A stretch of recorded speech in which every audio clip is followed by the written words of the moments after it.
the continued, let's call it what it is, coordinated death sentence being perpetrated against Julian Assange. Julian Assange has been in a prison in the UK since he was illegally taken out of the Ecuadorian embassy. He had asylum there. He was illegally taken out of there. And just a few days ago, a judge ruled that even when he is set to be free, which is September 22nd, I believe, even when he's set to be free on September 22nd, they are going to keep him imprisoned, even when his sentence for skipping bail or whatever is up. They're going to keep him in prison until his extradition hearing at the beginning of 2020, because essentially they are saying he is a flight risk. The most surveilled person in the world, maybe, could successfully flee and escape before his extradition hearing. This is barbaric. Julian Assange, I'm not saying he's perfect, he's not. Julian Assange is no different than the preeminent whistleblowers of our time. From the Pentagon Papers and Daniel Ellsberg to Edward Snowden to many other whistleblowers. The New York Times did collaboration with Julian Assange and WikiLeaks. Rachel Maddow and all these Russiagate lunatics now used to love Julian Assange and WikiLeaks when they were releasing terrible things that hurt the Bush administration. Used to love them. But now, since they're drinking that Kool-Aid of Russiagate and centrism and neoliberalism, well, he's a Russian terrorist. So, Julian Assange, again, let me give you the update. WikiLeaks co-founder Julian Assange is to remain in prison when his jail term ends because of his history of absconding, a judge has ruled. He was due to be released on September 22nd after serving his sentence for breaching bail conditions, but Westminster Magistrates Court heard there were, quote, substantial grounds for believing he would abscond again, which means to disappear or flee. The Australian, 48, is fighting extradition to the U.S. over allegations of leaking government secrets. He will face a full extradition hearing next year, starting on the 25th of February, after an extradition request was signed by then Home Secretary Shahid Javid. Assange received a 50-week sentence in Belmarsh Prison, southeast London, after being found guilty of breaching the Bail Act in April.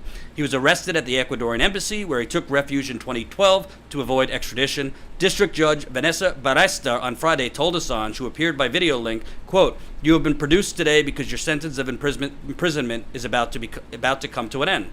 Quote, "When that happens, your remand status changes from a serving prisoner to a person facing extradition." She said that his lawyer had declined to make an application for bail on his behalf, adding, quote, "Perhaps not surprisingly in light of your history of absconding in these proceedings. Quote, in my view, I have substantial ground for believing if I release you, you will abscond again." This is complete bullshit. There is a better chance of Joe Biden running the New York City Marathon than Julian Assange getting around the block in the UK or anywhere and fleeing his bail conditions. There is not a serious person, not only in America, but in the UK, around the world, that would believe that this man, whatever you think of him, who is the most surveilled person probably on earth. Like, I can't think of anyone that is being surveilled by more countries than Julian Assange.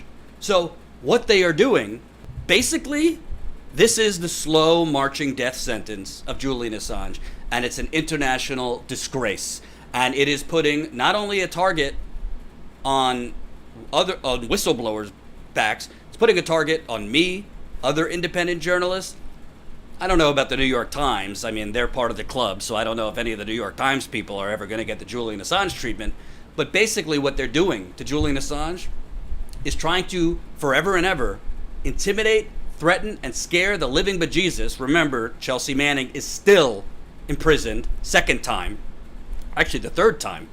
There was her sentence for what she did, and now she's been in solitary confinement twice since for refusing to testify against Julian Assange.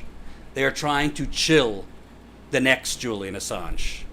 They are trying to chill the next Chelsea Manning. They are trying to chill the next Edward Snowden. They are trying to stop and basically place a death sentence if you ever dare to be courageous and fight for truth of war crimes to come out.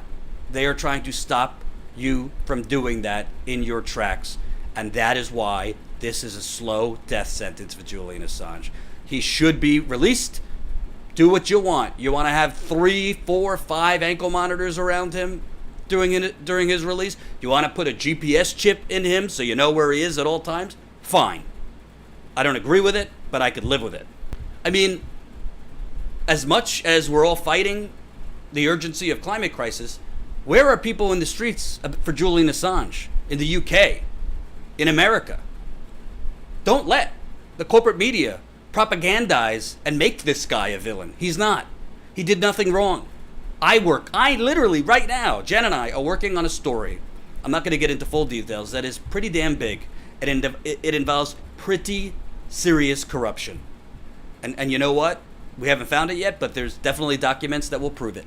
And you know what I'm doing right now? I'm trying to convince potential sources to be bold, to potentially take risks, to get the truth out. I'm not asking them to break the law, but I am asking them to possibly put their jobs on the line, possibly put their good standing in the community on the line, and in some cases, possibly put their freedom on the line.